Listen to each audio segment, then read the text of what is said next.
The biggest little man in WWE history.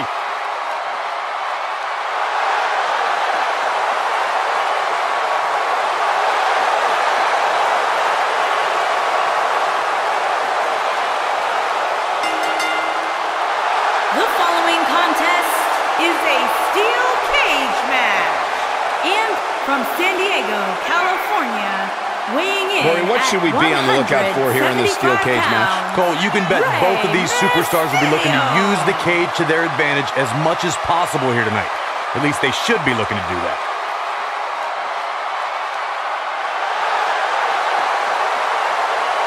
Arguably one of the most inspirational superstars we've ever seen accomplish everything in his career.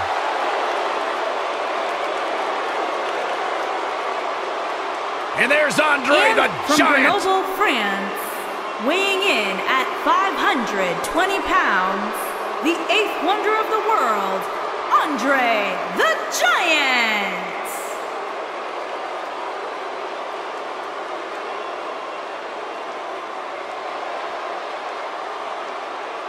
What a presence!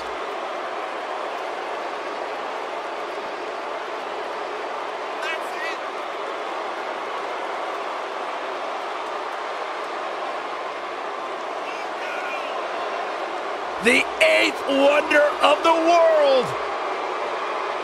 Physical anomaly, one of the all-time greatest to ever step foot in a ring.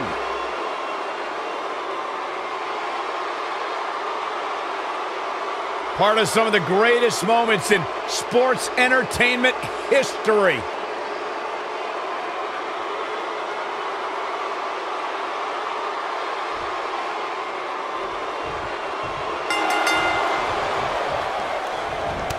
(7'4", 520 pounds. There is no one like Andre. And there's the bell, and here we go. This is the type of battle that you can show someone who's new to our brand of entertainment and say, this is what WWE's all about. No matter what, it is impossible to escape the intimidating aura of the eighth wonder of the world, Andre the Giant. Now, even I can't dispute that, Saxton. There is no greater force than the 7'4", 500-pound giant. Many of the early WrestleMania events were shaped by the colossal presence of the eighth wonder of the world. WrestleMania 2 featured a 20-man over-the-top rope battle royal that featured WWE superstars and players from the NFL. It should be of no surprise that the match saw one superstar left standing, Andre the Giant. Dropped him with a big shoulder tackle. That'll have you worrying about long-term injuries for sure. Lights up his chest with a chop. Throughout his illustrious career, Andre the Giant's been known as the master of battle royals.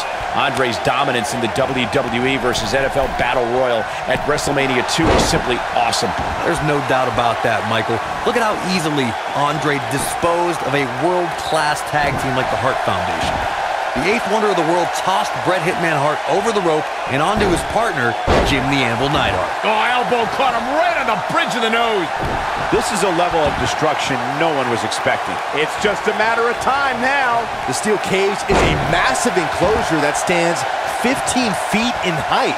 For almost 35 years, a select group of high flyers have taken their aerial assaults to greater heights. And when I say that, I mean superstars climb to the top of the steel cage, the real high-rent district, and dive off onto their opponent. And that all started with one man in October of 1983, Jimmy Superfly Snuka. To your point earlier, Byron, we've definitely seen some unbelievable attacks be launched from the top of the steel cage. And you mentioned the most iconic, the steel cage match for the Intercontinental Championship that saw Jimmy Superfly Snuka clash against bitter rival, the magnificent Morocco. There's no denying that Superfly set the bar.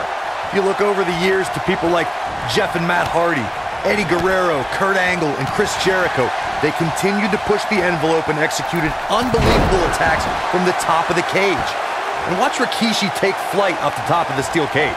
Wow. It's gotta be over now. You gotta believe this one's over. That's how you move up the ladder here in WWE.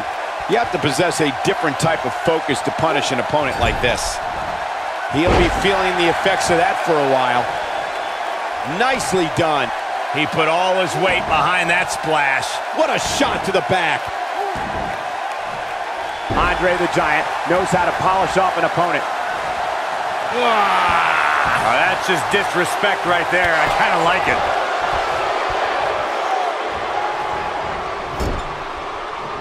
Running hip attack. What impact.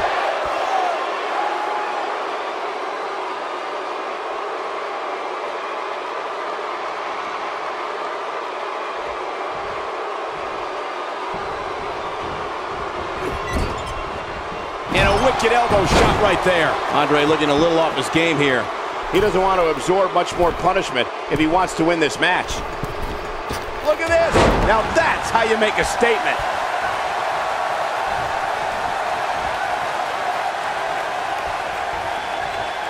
Message delivered.